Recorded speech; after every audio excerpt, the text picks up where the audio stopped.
Hi, everybody. Good afternoon. It's wonderful to be here. My name is Amitai Freeman, and I'm very excited to introduce this panel. Before we do, I'd like to take a moment just to think about this incredible day. I know for me as an Israeli and an American, it's wonderful to see so many people from Israel, from America, from the European communities. It's just very, very special. And before we start, just a few things. As you know, please keep your phones on silent so we don't interrupt this. The second thing is we're going to have a Q&A at the end of the session. Let's keep it to be questions and answers, so less statements, more questions, so we can learn more from our wonderful panelists. And lastly, I wanted to say that after this event, we're going to have a special closing plenary. We're going to have some songs from the Maccabees. It's a really great time, so we want to invite you to join us after this session. So when I signed up for this session too, Retro Tech, and the first thing that came to mind when I did was the famous saying by Yael Yechieli-Persico, which goes, when a people does not honor its past, it lives in a present of little substance and faces a future clouded in doubt.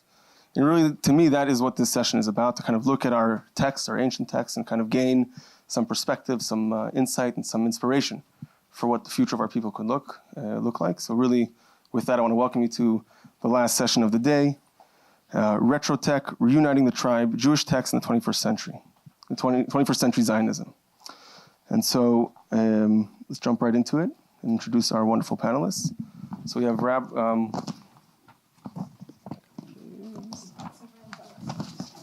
so many papers and stuff. Yeah, okay. So we have Rabbi Joshua Ladon, the West Coast Director of the Education of the Shalom Hartman Institute in North America, where he oversees educational and programmatic activity in the San Francisco Bay Area.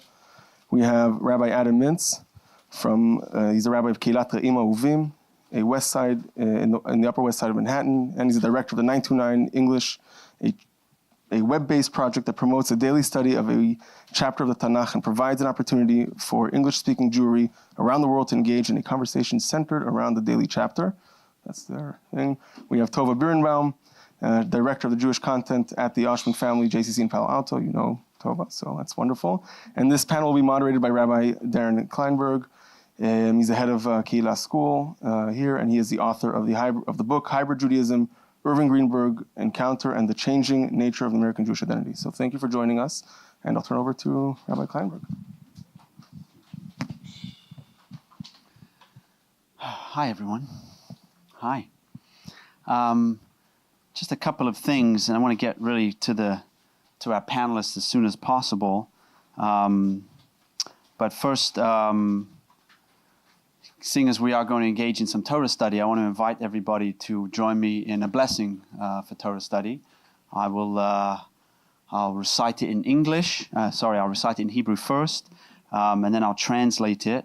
And if you are in agreement, you can say Amen. You also, by the way, can express your agreement by remaining silent, because as we know, shtika kahoda adami, that silence is like agreement. And if you're in disagreement, that's fine too. You can excuse yourself from the blessing mentally. It's up to you, but I'm going to offer the blessing that we offer over the study of Torah. If you know the words, you please feel free to join me. Baruch atah Adonai Eloheinu melech haolam, asher kidishanu b'mitzvotav v'tzivanu la'asok b'divrei Torah. Amen. Blessed is Adonai, the was, the is, the will be, this whole thing that we inexplicably appear to be inside of, that thing that keeps this all going, that has given us the sacred obligation, the sacred opportunity to be engaged in words of Torah. So for our panel today, our esteemed scholars here on the panel, two of whom are teachers of mine, Tova and Josh, and the third, Adam, is a teacher of my brothers in England, so I get it by that connection, are going to present each a kind of a single text as a way to share their thinking about what our Jewish texts can teach us about contemporary Zionism. I offered two very simple guidelines for the conversation, and that is that the text be bite-sized, so that we have enough time for a dialogue amongst the panelists and also for questions from the group, and that it be ancient. My definition of an ancient text is it has to have been written before you were born. That's the definition. Having already seen the texts that they'll be teaching, there's no problem on either count. Mm-hmm. And so with that, at this point, I'm going to pause. I'm going to hand the floor over to Tova to offer her text, and then Josh, and then Adam. I'll ask a question or two afterwards, and then we'll open it up for a dialogue. Okay, Tova, please. Thank you. This is really an honor to be here and teach Torah, especially, look, I'm surrounded by rabbis, and I'm saying it not only for the joke, because really my relationship with text and Torah study really goes back to me thinking that this is not for me to read. I'm going to share a piece of Talmud from Brachot. So I grew up very religious, but the doors of Torah was almost closed for me. I learned a lot of Tanakh and a lot of practical halakha, basically. And when I discovered a huge world of Talmud and Rishonim and Anachronim and also Zionist thinkers, that really changed who I was. That was like 20 years ago. So Torah study, and we're going to talk about Zionism in the 21st century and the relationship between diaspora and Israel. I think text study and who learns text and how they learn the text and what counts as a text, what counts as Torah, those three things are really part of that conversation. Who owns the heritage and where is the center? So, yes. Good. Wow, great. So I actually want to hand it out. We're going to read it, part of it, not all of it. I'm really scared of Darren here because he said we have to be very short. Not to? חשבתי, לא? Wait, I don't know. But בסדר. So what we'll do, we'll just read 2 paragraphs. You have another one. This is from Tractate Brachot. Can someone read the 2 first paragraphs in English, please? Rav Safra said, Rabbi Abadu Gilin, when Benini, son of Rabbi Yoshi's brother, went to the diaspora, he would intercalate years and establish months outside of Eretz Yisrael. The sages of Eretz Yisrael sent 2 Torah scholars after him, Rabbi Yosef ben Kefar and the grandson of Zechariah ben Kehutal. When Benini saw them, he asked them, "Why did you come?" They responded, "We came to study Torah." He proclaimed about them, "These people are eminent scholars of our generation, and their fathers served in the temple." As we learn in Tractate Yoma, Zechariah ben Kehutal says, "Many times I read before the high priest from the book of Daniel. He ruled impure and they ruled pure. He prohibited and they permitted.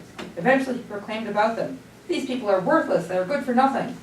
They said to him, 'You have already built, you cannot now demolish. You have already built a fence and you cannot break through it.' He said to them, 'Why is it that when I rule impure, you rule pure? When I prohibit, you permit?'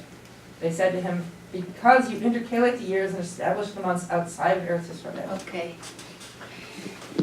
So many times when I think about Zionism in the 21st century, especially living in America, living outside of Zion, and being a Jewish leader here in this community, I think about this, about Bavel and Yerushalayim. That's really a go-to right away when you want to go back to our story and our history and think about where did we face similar situations, and we did.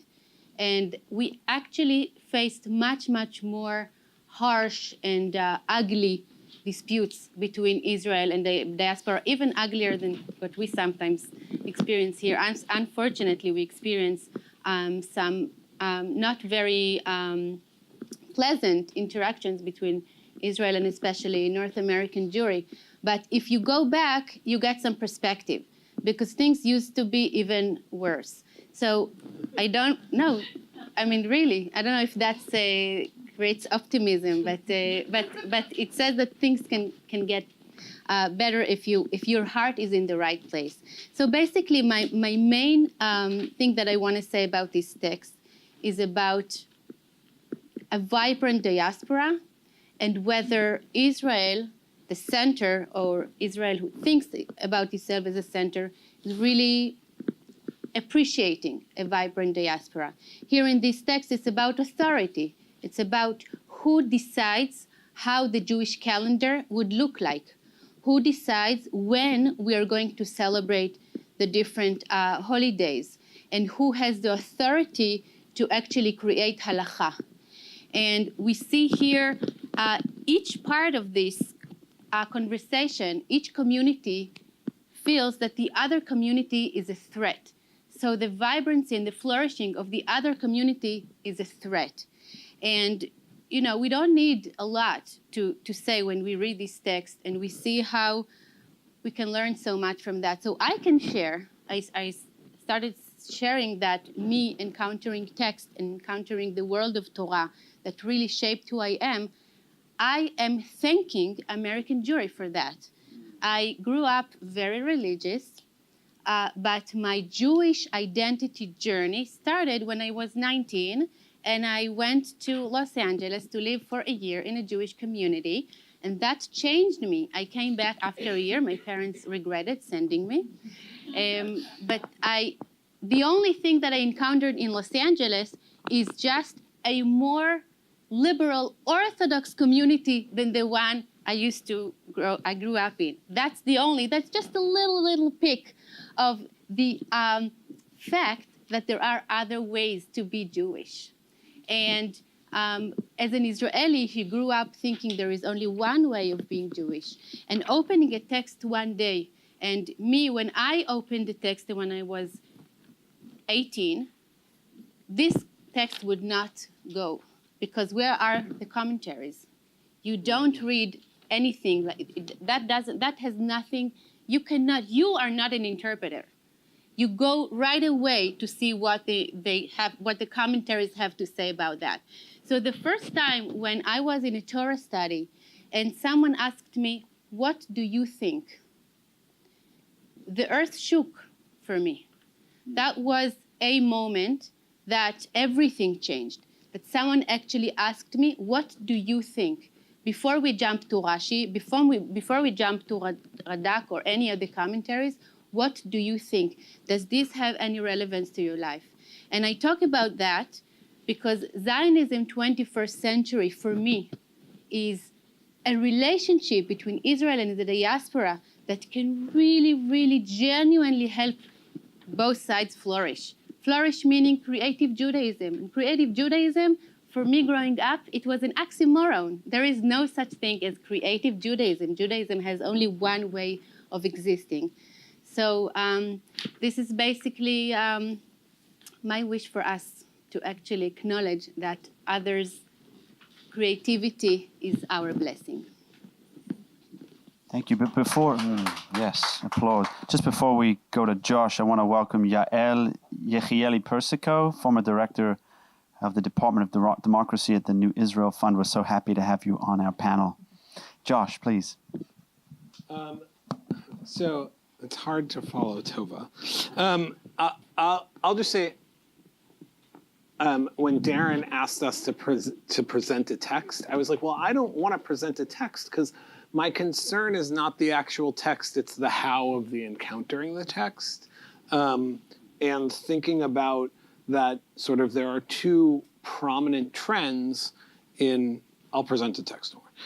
But just thinking about if I'm given the opportunity, I might as well teach the talk. But there are two, I think, like prominent voices that emerge around textuality in the 20th and 21st century, which is on one hand, it's an encounter with the other. And we hear that over and over again in a lot of hermeneutic and philosophical, and it's an encounter with the other, and that's what Tova was saying, right? We can read a text and we can encounter the other, and our world can be expanded.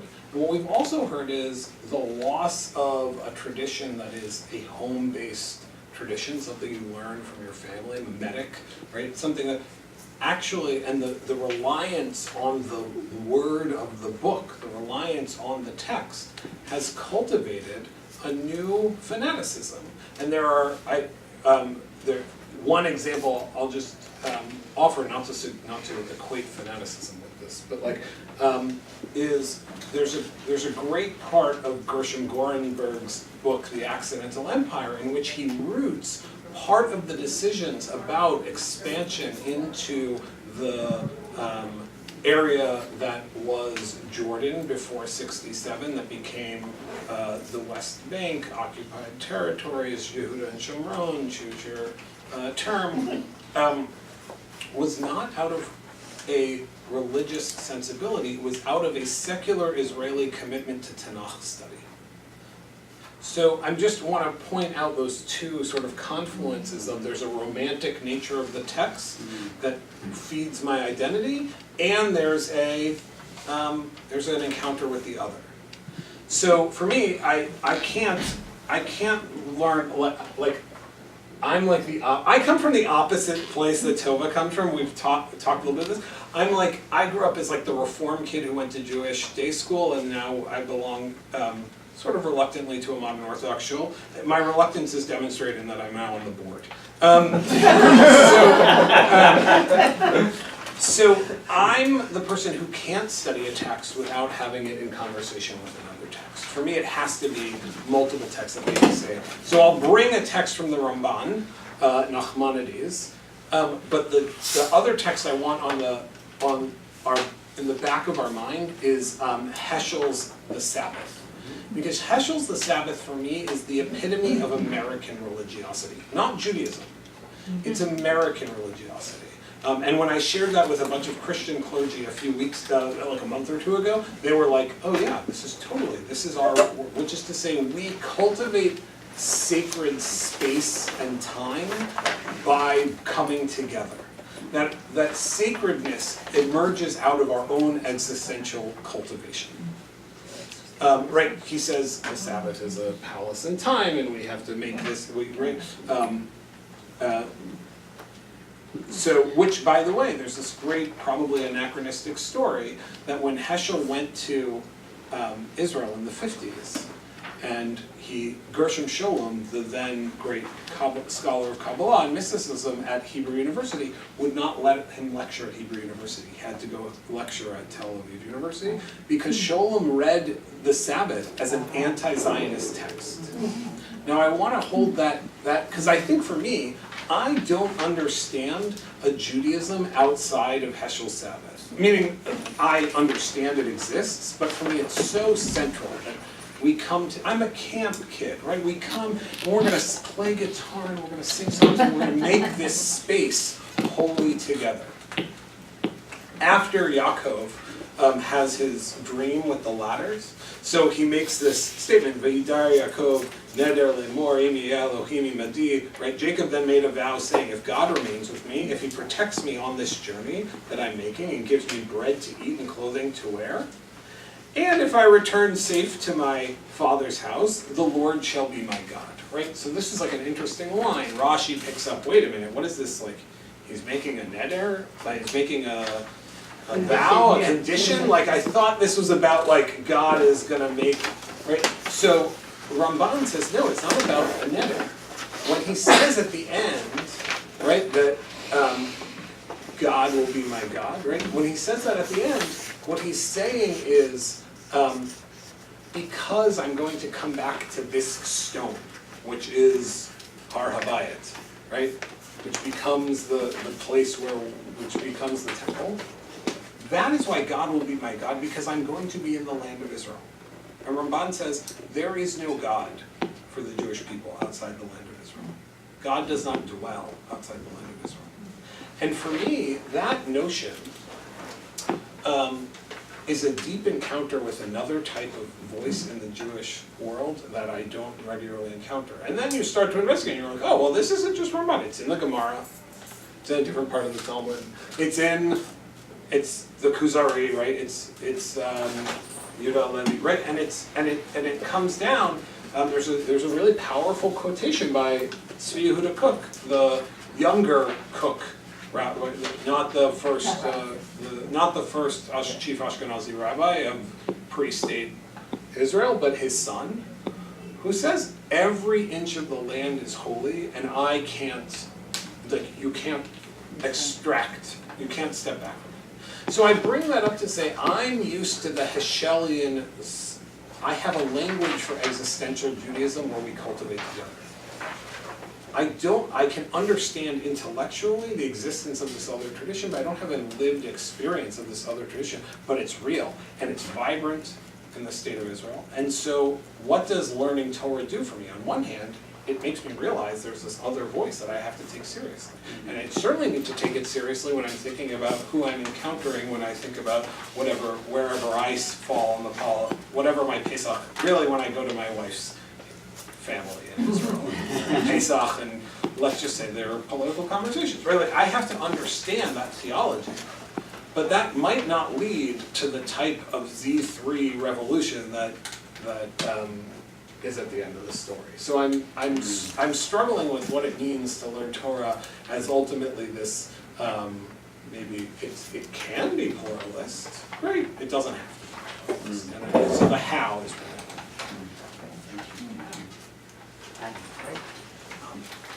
Thanks so much. Thanks everybody for coming.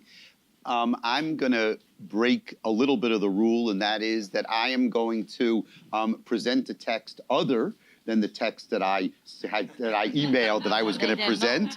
But I have to apologize to Darren. But this text still falls into the category of having been written long before I was born. And actually, the text I want to discuss is a text that, in a way, discusses the same thing that Tova discussed. And that's the idea of points of entry, of access to the tradition. And the text I want to choose is the 16th chapter of the book of Vayikra, of Leviticus. Now, you may say, of all the texts, why did I choose that text? Believe it or not, there's a reason. So I am the director of a new project that began this summer called 929 English. Shira is the director of education. And what we've done is that we've created a web-based project in which we encourage the study of a chapter of the Jewish Bible of Tanakh every single day. And we started on July 15th. We're on about the 108th chapter from the beginning, and that happens to be Vayikra, chapter 16. And the amazing thing is, yeah, that's it. Thank goodness it worked out. No, actually, that's the point. The point is that the beauty of our tradition is that there's such relevance in every chapter. You just have to find it. I want to read just the very beginning of chapter 16. I love reading it in Hebrew and then translating it, even if you don't understand, the words are so beautiful. Vayidaber Adonai el Moshe, and God spoke to Moshe. Acharei mot shnei bnei Aharon, following the deaths of the two sons of Aaron. Bekarvatam lifnei Adonai vayamutu. When they came too close to God, and they died. This is the Torah reading for Yom Kippur morning.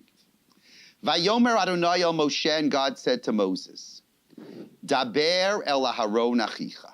Speak to your brother Aaron, the high priest. Ve'al yavo bechol eit el hakodesh mi beit laparochet. Do not come into the holy at all times. El pnei hakaporet asher al ha'aron v'lo yamut. Says, don't come close to the ark, to the tablets, which were in the Holy of Holies. Ki be'anan eira'el hakaporet. Because I, God, appear upon this ark. Bizot yavo Aharon el hakodesh. With this, Aaron is allowed to enter the holy. And then the Torah goes on to describe an extremely intricate process by which Aaron was allowed to enter the Holy of Holies. This process, interestingly, was followed by the high priest every single Yom Kippur. But Aaron, the very first high priest, the permission for him to enter the Holy of Holies was not limited to Yom Kippur. But as long as he followed this procedure, he could enter anytime he wanted. What I want to talk about is this idea that God says to Moshe to speak to his brother, Ve'al yavo b'chol eit el hakodesh. You are not allowed to enter the holy whenever you want. Rather, bizot yavo aharon el hakodesh. And this is really what Tova talked about. And this is the idea of access.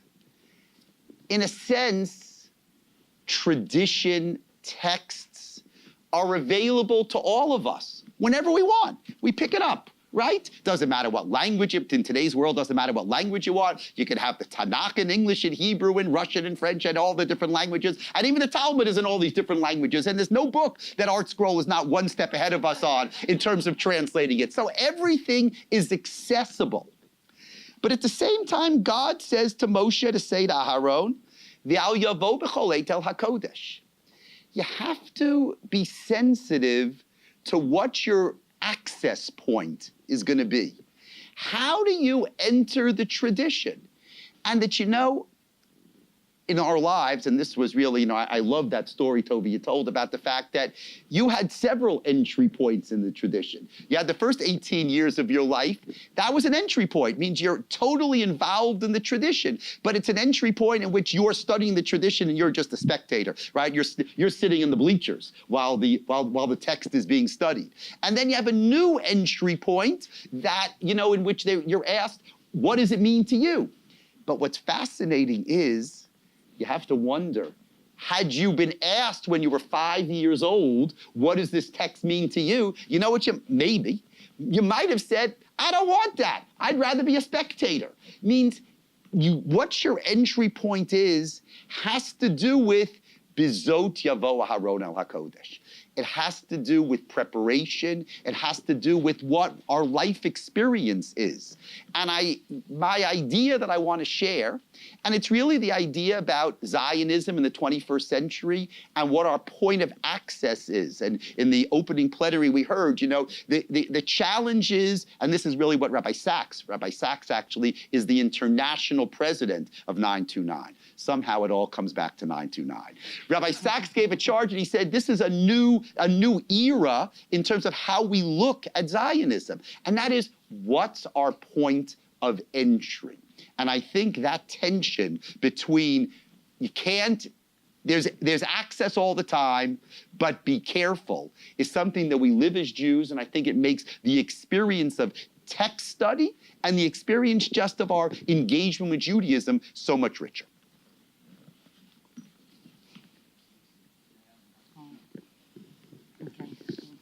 I'm glad to be here. I'll tell first thing about myself. I used to be part of Batei Midrash, studying and teaching and learning and saying, oh, look how lovely this Judaism. And in Israel, And mostly I teach non-religious people in youth movements and pre-army programs. And teaching them, they don't know Judaism because in Israel, if you are not religious, you learn, you don't learn so much Judaism. And I was like, wow, look, this is so nice, this Judaism. And on that time, I started to be an activist. And I saw that what's happening when Judaism and politics go together, and in Israel, I got so mad about Judaism. Because Judaism in Israel is, you can look at the chief rabbis of Israel, One of the former one is sitting in jail now, there's two, one Ashkenazi and one Sephardi, they don't talk to each other because of political situation. And I said, this is Judaism? If this is Judaism, I give up. I don't need, I found myself fighting the Judaism in Israel, although I'm very Jewish and I'm very religiously, my life is very religiously, but I hate the Judaism in Israel. And I know what I'm saying is very hard. But it's for me, because the Jewish aspect in Israel is so ultra-Orthodox and so chauvinist and so like everything that I believe Judaism is not. So it's interesting for me to sit here and talk about text because I didn't do it for the last few years. And the text I chose is the text from Numbers 27. And I'll tell you the text in 1 minute, but it said, then the Lord said to Moses, go up this mountain in the Abarim range and see the land I have given the Israelis. This is what happened after this story. I'll tell you the story. But that if we'll go with this message, and I'll say again, this is the message we should go to an Israeli or to a Zionist state, that would be great. It didn't happen. Okay, because the story is about the 5 daughters of Tzlofchad. Okay, and this is the last story before God says to Moses, okay, go send bye-bye. Okay, this is the last thing he did as a leader. Okay, and these 5 girls of Tzlofchad, and they have they have their names there. And it's interesting why they have to be 5 girls to do this movement. And they come to Moses and they say, we do want also to have a land, okay? And to think about it, like 3,000 years ago, that woman will say, I want a land. It's like, what are you talking about? Like, woman doesn't have a land. You get married, and then you have the land of your husband. Like, the woman doesn't own a land. And he can tell them, Moses, there's nothing like woman and the land. It doesn't go, and that's it. But he says, okay, I don't know what to do. And what does he do? Goes to ask the God. Okay, he has this privilege to ask him. Okay, and he asked him. And again, I'm thinking about today's rabbis or the rabbis I grew up with. And if one of us will ask one of these questions, the answer would be, there's no way a woman cannot own a land. Okay, that's because why? Because God said. Okay, not because of us, it's because God. But he has the privilege to ask God. And what God tells him, yeah, in Hebrew it is so nice. He says, Ken bnot Tzlofchad dovot. Like, yes, they are right. Okay? And when I'm thinking about this, it's like, what would happen if these 5 girls will not ask this question? Okay? The only thing that changed the Torah is because these 5 girls, that they were sisters and they were the sisterhood, coming to Moshe and coming to the priest and saying, we want also to have this privilege of having our land. And if they would not have asked for that, and all the law is changing, that's what it says in this paragraph. The law is changing, saying that if a man has only girls, although, of course, if he has boys, the land is going to boys. But if he has only girls, so you should know that this is the new law.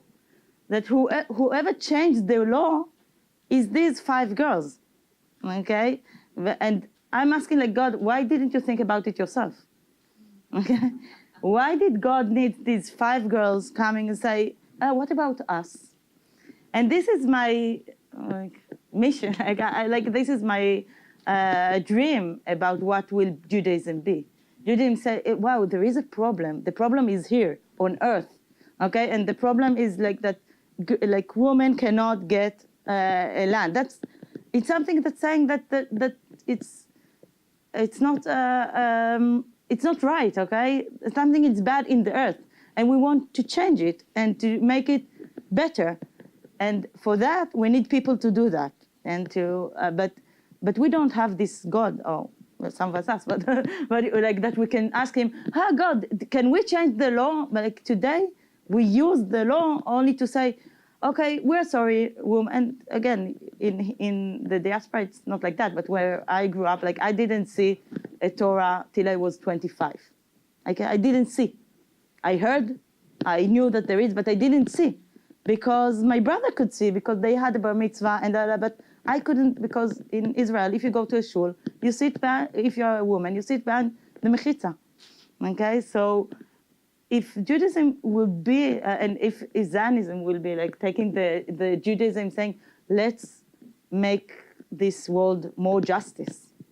And this is what's happening, but that's the last thing Moshe is doing before he's going up. He's making the world more justice, okay, for women. But, like, this is a dream that we'll have more Moses, like that, not saying I know the answer and the answer is no because God told me. It's like, I don't know the answer and I'm going to ask God, and God said, oh, they know the answers.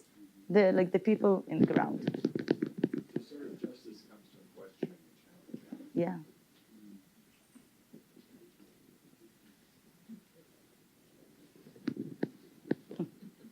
First, I want to invite everyone just to take a moment and reflect on the extraordinary depth of Torah that was just shared. I mean, really, something special just happened here. Thank you to each of you for very powerful teachings. Very powerful teachings. So what I'm going to do is I'm just going to say some things. They may or may not come out as questions, and then each or any of you may respond or not respond. And then depending on how that goes and how long it takes after that, we'll open it up to the folks that are sitting here. So I hope that's okay. So once again, just gratitude, first of all. I just appreciate the depth of the teaching. But the thing that stuck with me in each of your comments was that, I constantly am drawn to Marshall McLuhan's famous line that the medium is the message, that even more than the particular text that you chose, both the manner in which you shared the teaching, but maybe for the purposes of what I'm reflecting on, the methodology that you employed may be the greatest takeaway for the question of, like, what will this next iteration of Zionism look like?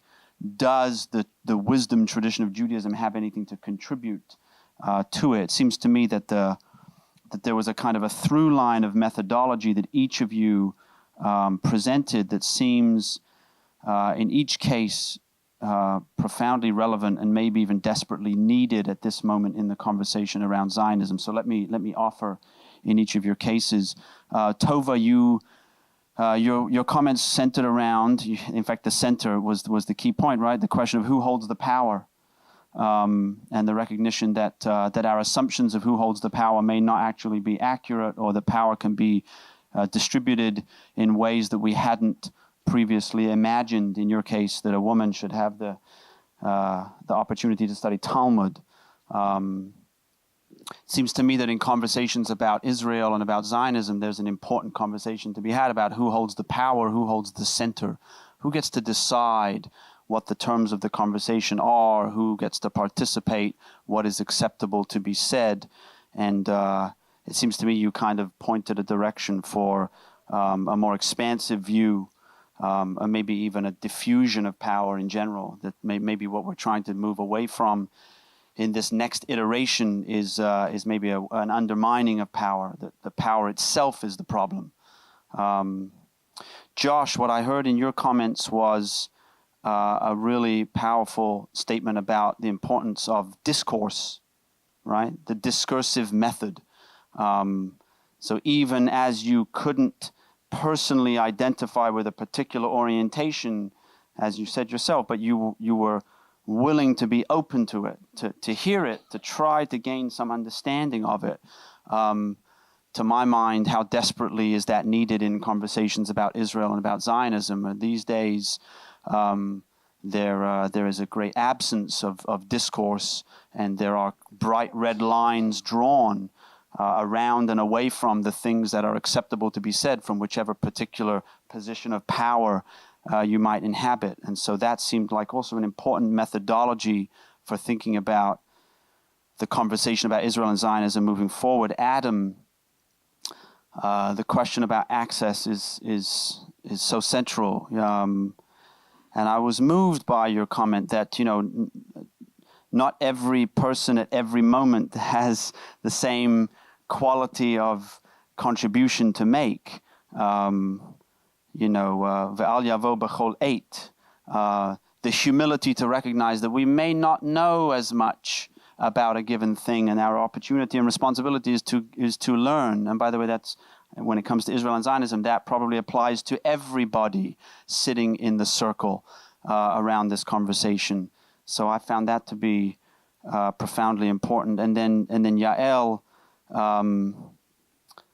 I heard two things in what you said. The first was, yeah, you're right. I mean, Moshe, you know, as so many people who like to think of themselves as Moshes could have said, no, Zak the Gemara, the Halacha said, whatever the answer is, right? This is the rule, and the answer is no. But what I heard from you was consider any possibility, even the thing that we think is not allowed.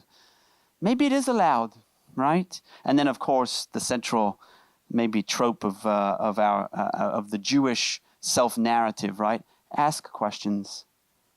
Feel free to ask questions. So it seems to me that these four qualities, I mean, you could build a mission statement. You could develop a methodology around a conversation, and by the way, not just about Israel and Zionism, probably about everything in your life. If we committed ourselves to decentralizing power, to engaging in discourse, to recognizing that we need to open access, but also have the humility to know when it's time to or not to open our mouths, to consider any possibility and to always feel like we should and can ask questions, then there's no doubt that tomorrow's story of Israel and Zionism will be a better one than today's, and certainly than yesterday's. And so that's what I heard. And I wonder if any of you have anything to say about that. I actually have a thought to share about what you said, Adam.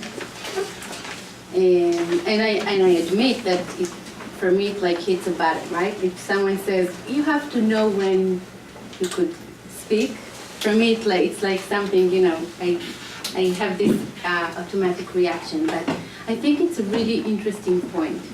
Who has the right or the entitlement to be part of the conversation?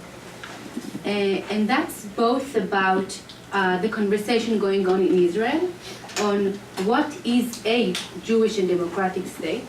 And unfortunately, big parts of the community is not part of the conversation from different reasons. And it would have been a very different Jewish and democratic state if we had more voices. And a lot of those voices are not heard because they are told that they don't know enough or they're not in the right access point. So I would question that. And also, when I used to be, my previous job, I used to be the central shlicha for the World Zionist Organization for North America. And I used to work with students all the time, with college students. And I got this question all the time. Am I entitled to say something about what's happening in Israel? And at that point, when I got that question, I wasn't a shlicha anymore, I was Tova. And I said, okay, right now, the shlicha hat is going off, I'm Tova now. And I used to say, not only that you can say something, it is your responsibility. It's not an entitlement, it's a responsibility. But then the next question was, and that for me, it really touched me whenever I had these conversations with young people, but I don't know enough. I don't know enough the Zionist story. I don't know enough about the establishment of the State of Israel. I don't know enough about the Arab-Israeli conflict. I don't know enough. And for me, and I think a lot of people would disagree with me, but that is my thing. Also when I teach Torah, my favorite groups are groups who are, you know, when I wanted to learn Talmud, I was told, wait. Have you learned Mishnah? Have you learned all the Tanakh? There is a hierarchy and there is a path. Someone decided what the path is, and those are the right steps. And for me, when I engage a group of people who want to learn, and it's almost like here is a text. You are here with fresh eyes. You are going to encounter this text from your perspective, from your world, from whatever knowledge that you have and that you bring into this conversation. This is pure Torah. And it doesn't matter if you learned all the Mishnah, please open a Talmud. It doesn't matter if you learned all Talmud, please open a Rambam. Please open a Mos Oz. Please open Bialik. Let's talk about women as well. Leah Goldberg, right? But think, having, it's a bad word, ignorant voices, it's a bad word. But I think that's part of the pure Torah that comes out. If you have unique perspectives, if you have, even if the knowledge is not complete, the value of input and understanding that different voices can bring in is just irreplaceable. So for me, again, it's for Torah study, and it's about discussion about Israel. I never sent students to read a book. Okay, read that book, come back to me. Never. We are ready to discuss. Whatever you know, it's enough for a conversation, because what you feel and what you think has value to what we want to do together. I think the word you were looking for was trigger. That the idea of being entitled, Val Yavo B'chol Eitel HaKodesh, so that for you is a trigger. I grew up in Bnei Brak, right? So that's why. Right. Okay. Yeah. So that's a trigger, meaning that there's entitlement. You're not allowed. Val Yavo B'chol Eitel HaKodesh means you're not allowed. And what you're suggesting, Tova, is that don't ever say you're not allowed. So I accept that. I think that's the beauty of the evolution of this idea. It means obviously when the Torah describes it, it's talking about a completely different world, about Vayavo B'chol Eitel HaKodesh, a different kind of Kodesh. And what you're saying is that as that is applied to our world, there can never be a barrier. But let me fine tune it, as just you expect I was going to do. Say, I accept that. I think that's beautiful. There's no limit. There's no entitlement. But everybody needs to know what their point of access is going to be, and when that point of access is right. So, and I think that kind of can combine what we get from the story and from your experience. Yael navigating. Yeah. I'll just say navigating an extra panelist is actually demonstrative of, I think, that one of the things that your idea spoke to me, if I can link the two statements, which is, I said to Darren as we were starting, there was a conversation we had many years ago in which I was saying to him, for me, learning Talmud, there is no better expression of Jewish creativity than the rabbinic tradition, and particularly the Gemara for me, as reflective of what seems unique to the Jewish people, meaning the Jews have other Jewish literatures look like literatures of other people, whereas the Talmud I was trying to make a claim as being more unique, and Darren pushed back on me. And I hold on to his critique really hard, I hold on to it well, and I've grown to be more expressive of a view that the Jewish tradition should be more broadly framed in creative ways. Now, I bring that up to say, if we're only going to Tanakh and Gemara for our wisdom for the retro tech, then we're leaving out huge swaths of voices of Jewish people. Whether it's the women's voice, whether as we move into modern Jewish philosophy, why are they all German and French speakers? So one of the questions that I'm really wrestling with is how do I both root the retro tech in which is the name of I'm using the name of the panel, right? The retro tech, the coming back to the tradition, and really want that project to be happening. I love studying text in this discursive way that illuminates it, and also take, I think, for me, the Judith Plaskow critique of the tradition of how do we make this tradition more fuller and the voices that are missing. And so how do we navigate those two tensions, which are really important to me? I put that in the framework of like taking care of kids, I guess. Was like that. So, yeah. Okay, we're going to open up some questions. Yeah, please. I appreciate the perspectives each of you brought to this. Tova, when you started talking about how there was just one authoritative discussion of a particular text, it seems to deny the perspective of Pardes and opening up a broader perspective, different voices, different times, different ways of looking at a text, or again, a phrase from Talmudic times of the ways to God are like a 70-faceted jewel. How can we try to assert there's only one single approach? And one of the things we struggled with, I think, in Reconstructionist Judaism, I'll get to my question here, is the importance of moving from whether it's services or classes to a participatory environment, as opposed to it being performative, where you have the rabbi, the cantor, the educator telling the people, this is how it is. As moderns, we should realize you can't engage people that way. You've got to bring them into the conversation, open it up. So the question is? The question is, how do we do that more effectively with regard to Israel? You want to take a shot at that? Well, I would just say that. Darren probably does it more than anyone else. I would just say that I think that today's gathering is actually an extraordinary example of how to do that. I mean, each year this conference has invited a broader diversity of voices.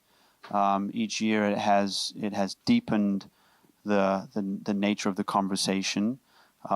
This year, as I understand it, there's a hope to turn this into a larger movement or an item of philosophy or something. So I would say stay tuned.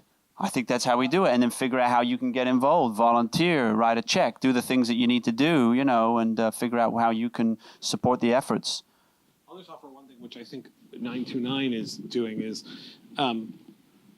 your framing was within the context of a religious project, which is like, we're going to go pray, but we're going to do this and it was like performative, as you said, versus, and I think cultivating more ways to think about what Jewish practice looks like and break away from sort of the Western Protestant notion that prayer is at the center of religiosity. So the fact that 929 has this website where you're encountering different voices about Tanakh, and it's like it's like a recreation or repetition or growth of the Jewish tradition, right? It's the multivocal tradition embodied in like more ways we do that. Thank you. First of all, thank you, everybody. I love hearing this. And what I would appreciate is narrowing the focus in a certain way and diving deeper. And I'm going to use you, Josh, your example of juxtaposing Heschel in sacred time and sacred space, and how somehow American religious leaders, other than Jews, feel very comfortable with that. And juxtaposing that with Ramban and everything in the tradition that says the most holy place, and even, Al Tavo, you don't enter the Holy of Holies except at the right time. So now I'm going to jump from that to Zionism. So we always have these broad things, the Rabbanut and secular marriages and all of this. I think it's time for us to take, I don't care if it's 3, 6, 1, 2, however many topics that we've been arguing about for 50 years or 70 years or who knows how long, and drill a little deeper and somehow create a page of Talmud that has something in the middle of it, and the way Shema does, and have the different voices, and have us learn on a site like 929, have a conversation, all of us having a conversation about these things that we seem to not be able to reconcile. By the way, somebody asked me about how do Arab citizens of Israel get married? in Israel? In the Muslim Buddhist In the schools. Muslim. Rabbanut. So They're Rabbanut. they're Rabbanut. Okay, so it's not just for Jews, but it's for and Christians also. Yes. They have the Christian. Turkish. You have to get married in a religiously way. Okay. It doesn't I matter mean, what I knew it is. that And about there's Jews. no interreligious. I didn't know about, yeah. But, so I'd like to hear you talk about which of those topics might those first things be, where we're going to pretend it's Heschel versus Ramban about holy space, holy time. Okay, so I love that. So there's a great question. So if each of you had a chance to pick a very specific topic that we could drill down on and really start to pull apart, what would the topic be related to Israel and Zionism? I'll start the occupation. So I think that creating a creative Jewish conversation can help a lot of those issues. So you said occupations. For me, it's okay. If we try to be a people, right, and we want to tap into our tradition and our wisdom, and to try to have that as a common language to talk about each one of those things, that would be the first thing I would do, to create a common language that is inspired and enhanced by our tradition But you and don't mean wisdom. like Esperanto. You're not saying like actually create a language. Sometimes it's actually okay. but it's about, we are talking about so many issues that we cannot find common language around because we do speak different languages. So when an Israel, I don't like it when we say an Israeli. So before I was enlightened, for me talking about social justice issues, it was a very secular world.